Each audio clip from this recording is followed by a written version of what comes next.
하나님의 말씀은 요한복음 7장 13절에서 24절의 말씀입니다. 이미 명절이 중간이 되어 예수께서 성전에 올라가사 가르치시니 유대인들이 기이 여겨 가로되 이 사람은 배우지 아니하거늘 어떻게 그를 아느냐 하니 예수께서 대답하여 가라사대 내 교훈은 내 것이 아니요 나를 보내신 이의 것이니라. 사람이 하나님의 뜻을 행하리 하면 이 교훈이 하나님께로서 왔는지 내가 스스로 말함인지 알리라. 스스로 말하는 자는 자기 영광만 구하되 보내신 이의 영광을 구하는 자는 참되니 그 속에 불의가 없느니라. 모세가 내게 율법을 주지 아니하였느냐? 내 중에 율법을 지키는 자가 없도다. 너희가 어찌하여 나를 죽이려 하느냐? 무리가 대답하되 당신은 귀신이 들렸도다. 누가 당신을 죽이려 하나이까?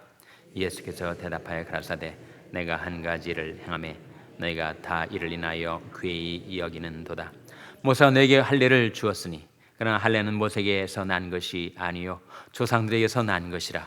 그러므로 너희가 안식일에도 사람에게 할례를 주느니라. 모세의 율법을 폐하지 아니하려고 사람이 안식일에도 할례 받는 일이 있거든 내가 안식일에 사람이 전신을 건전케 한 것으로 너희가 나를 노여워하느냐. 다 같이 읽으시겠습니다. 외모로 판단하지 말고 공의 판단으로 판단하라 하시니라. 아멘. 할렐루야.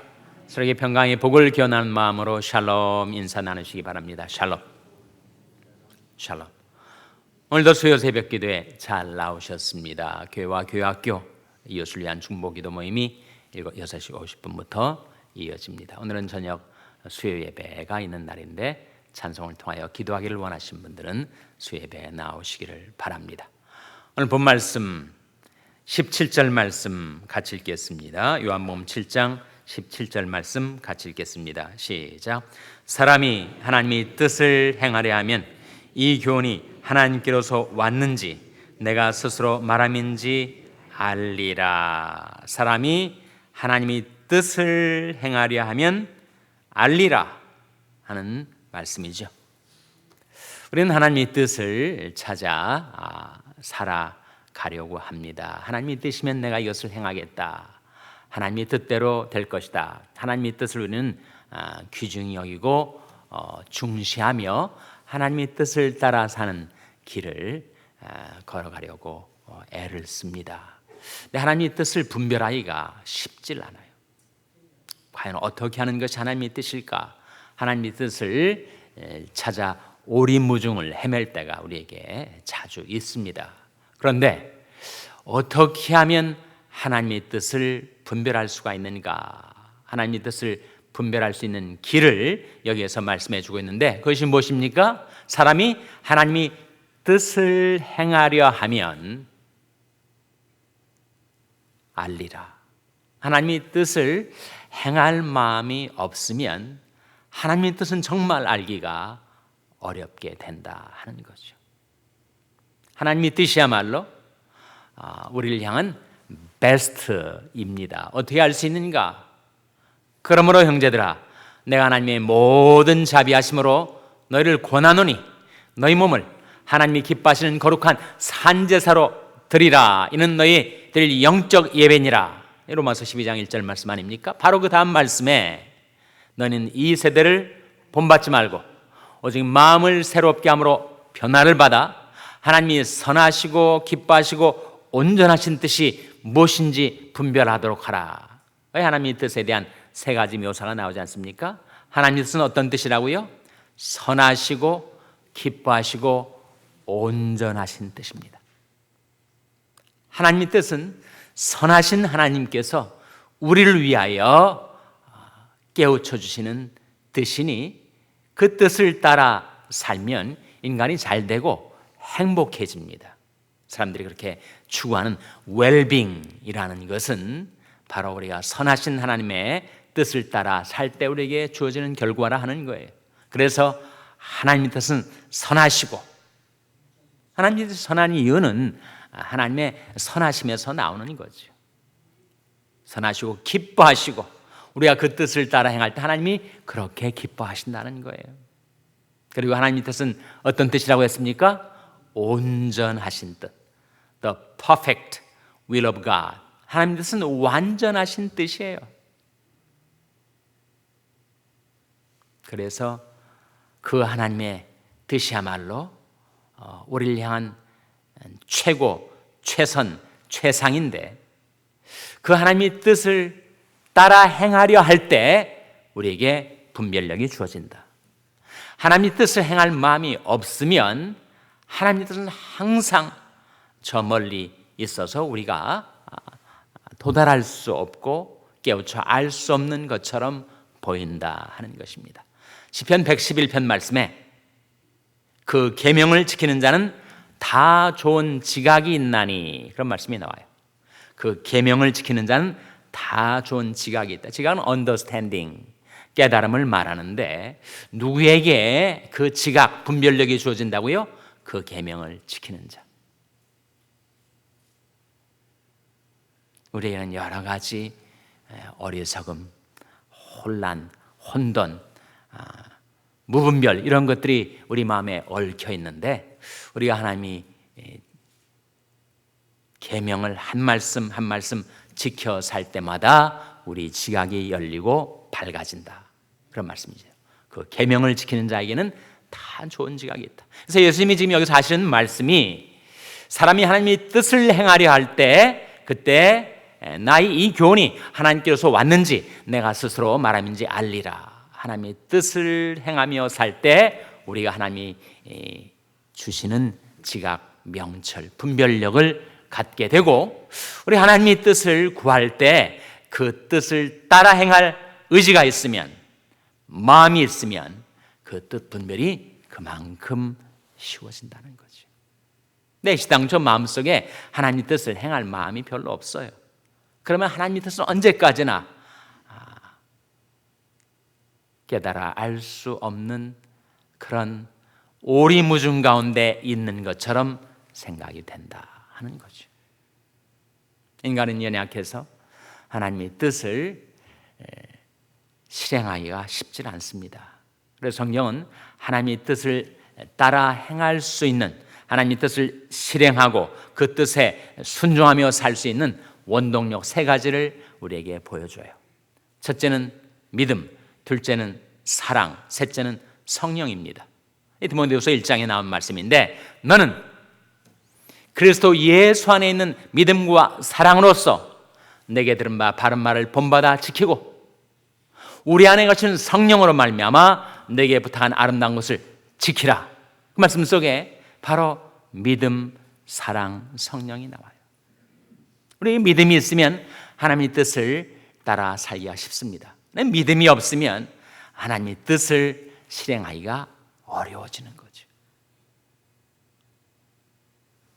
이 하나님의 뜻이야말로 나를 향한 베스트다라는 그 믿음, 내게 하나님의 뜻을 따라 살게 하려 하시는 하나님은 지선하신 하나님이시다라는 그 믿음이 있을 때 그 뜻을 따라 행하기가 쉽죠. 그리고 우리에게 사랑이 있으면 내가 하나님을 사랑하고 나의 주 예수님을 사랑하면 그 주님이 하신 말씀이니 그 주님의 뜻이니 그 뜻을 실행하며 살게 되는 것이죠. 예수님께서 자주 하신 말씀이 나의 계명을 가지고 지키는 자라야 나를 사랑하는 자니 나를 사랑하는 자는 내 아버지께 사랑을 받을 것이요 나도 그를 사랑하여 그에게 나를 나타내리라. 그래서 우리가 주님을 사랑할 때 사랑하는 주님이 내게 이르신 그 뜻을 따라 살기가 가능케 된다는 겁니다. 셋째는 성령이죠. 여러분 성령과 하나님의 뜻은 항상 일치합니다. 하나님의 뜻은 성령 안에 있고 성령을 통해서 하나님의 뜻은 펼쳐지는데 우리 하나님의 뜻을 따라 행하려 할 때 성령께서 도우십니다. 이와 같이 성령도 우리 연약함을 도우시나니 우리가 마땅히 별 바를 알지 못하나 오직 성령이 말할 수 없는 탄식으로 우리를 위하여 하나님의 뜻을 따라 친히 간구하신다. 그러니 우리가 성령을 힘입어 하나님의 뜻을 따라 살 수가 있게 됩니다. 저와 여러분이 마음속에 하나님의 뜻이야말로 최선, 최상, 최고인 것을 믿고 믿음과 사랑과 성령으로 하나님의 뜻을 따라 행하는 삶을 살게 되시기를 주님의 이름으로 축원합니다. 24절 같이 읽겠습니다. 요한복음 7장 24절 말씀 같이 읽겠습니다. 시작. 외모로 판단하지 말고 공의 판단으로 판단하라 하시니라. 지금 이 유대인들이 예수님을 향하여 뭐라고 비난을 했죠? 당신은 무엇에 들렸도다 그랬습니까? 귀신이 들렸대요. 20절에 보시면 무리가 대답하되 당신은 귀신이 들렸도다. 누가 당신을 죽이려 하나이까? 당신이 귀신이 들려서 피해 망상에 사로잡혀가지고 자꾸 다른 사람들이 당신을 죽이려고 한다고 그렇게 생각을 하는데 누가 당신을 죽이려 합니까? 유대인들이 예수님한테 그렇게 얘기했어요. 유대인들이 예수님을 죽이려 안 했습니까? 요한복음 5장에 38년 된 병자를 고쳐주었을 때 유대인들이 안식일에 이 일을 한다 해가지고 예수님을 핍박하려 했어요. 그리고 죽이려 했습니다. 요한복음 5장 한번 말씀을 찾아보세요. 핍박과 죽이려라는 단어가 그대로 나타납니다. 뻔히 자기들이 행해놓고 완전히 또 말을 바꾸어서 누가 당신을 죽이려 하나이까 이렇게 말을 하고 있는 것입니다. 16절 말씀 먼저 보시면 요한복음 5장 16절. 그러므로 안식일에 이런 일을 행하신다 하여 유대인들이 예수를 핍박하게 됐냐. 핍박을 했어요.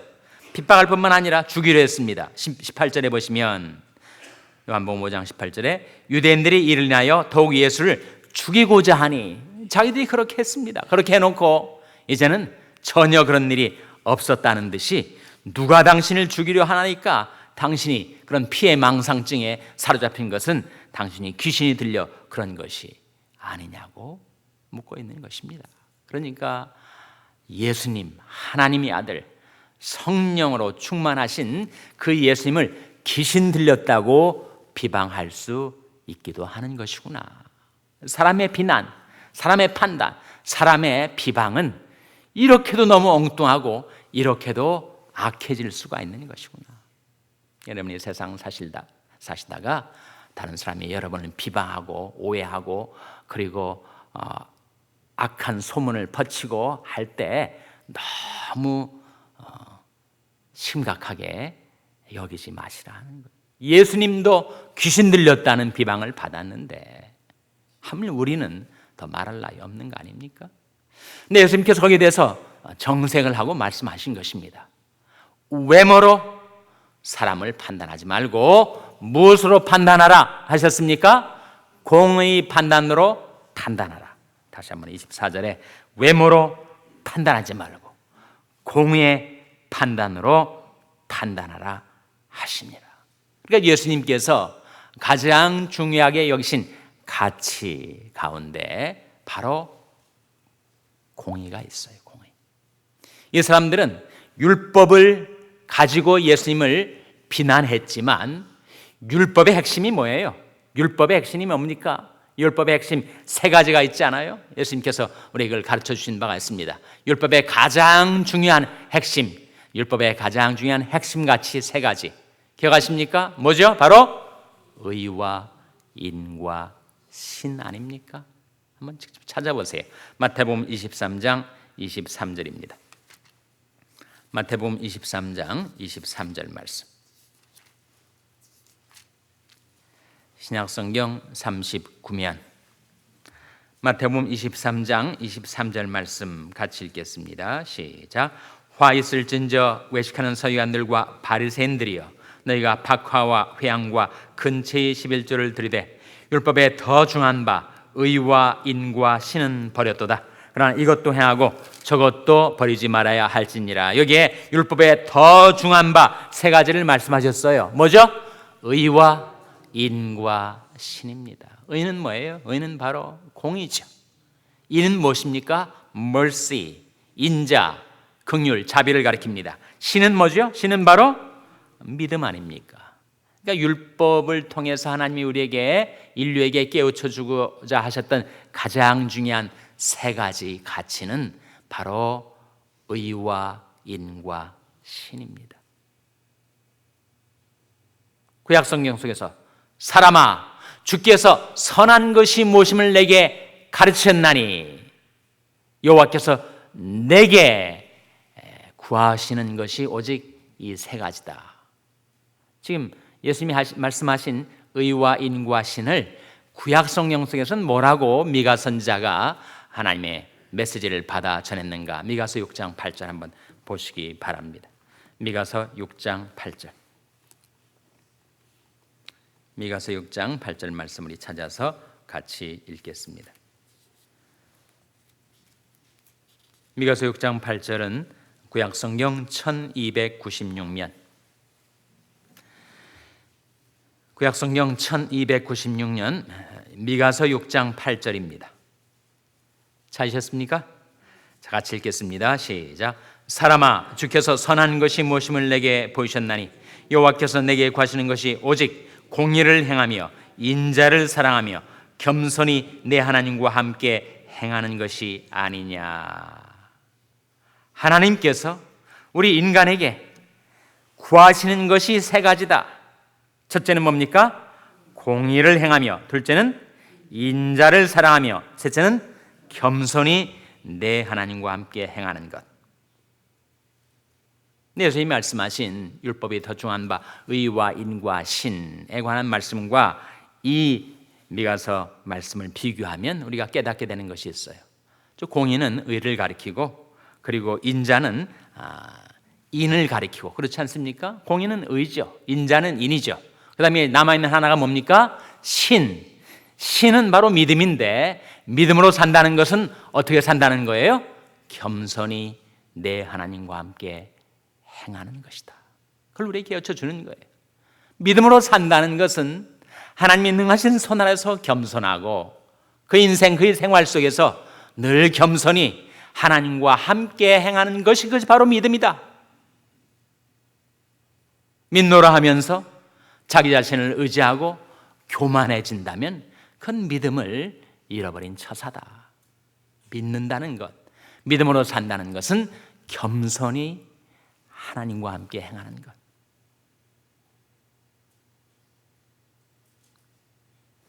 하루하루를,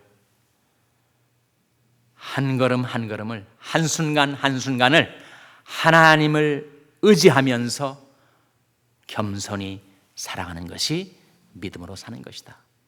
그걸 깨우쳐 주는 겁니다. 그런데 하나님께서 우리에게 요구하시는 것이 이것일 뿐만 아니라 하나님이 친히 당신 자신이 이 지구상에서 온 땅 위에 행하시는 것도 이 세 가지다. 그런 말씀이 나옵니다. 예레미야 9장 24절 찾아보시기 바랍니다. 예레미야 9장 24절 말씀. 예레미야 9장 24절 말씀에 하나님이 온 땅에 지금도 행하고 계신 그 세 가지를 발견해 보시기 바랍니다. 구약 성경 1066면 예레미야 9장 24절 말씀 우리 찾아서 한번 같이 읽겠어요. 예레미야 9장 24절 말씀입니다. 시작. 자랑하는 자는 이것으로 자랑할지니 곧 명철하여 나를 아는 것과 나 여호와는 인애와 공평과 정직을 땅에 행하는 자인 줄 깨닫는 것이라. 나는 이 일을 기뻐하노라. 여호와의 말이니라. 이 말씀 속에 하나님께서 지금도 땅에, 곧 지구상에, 그리고 우리 인생 중에 행하고 계신 세 가지가 나와요. 세 가지가 뭡니까? 바로 인애와 공평과 정직 아니에요? 인애는 바로 인자를 가리키죠. 다음에 공평은 뭡니까? 이 공평이 바로 공의, 의 아닙니까? 우리가 방금 찾아본 이 세 구절을 연결해 볼 때 공의와 인자는 똑같이 나타나죠.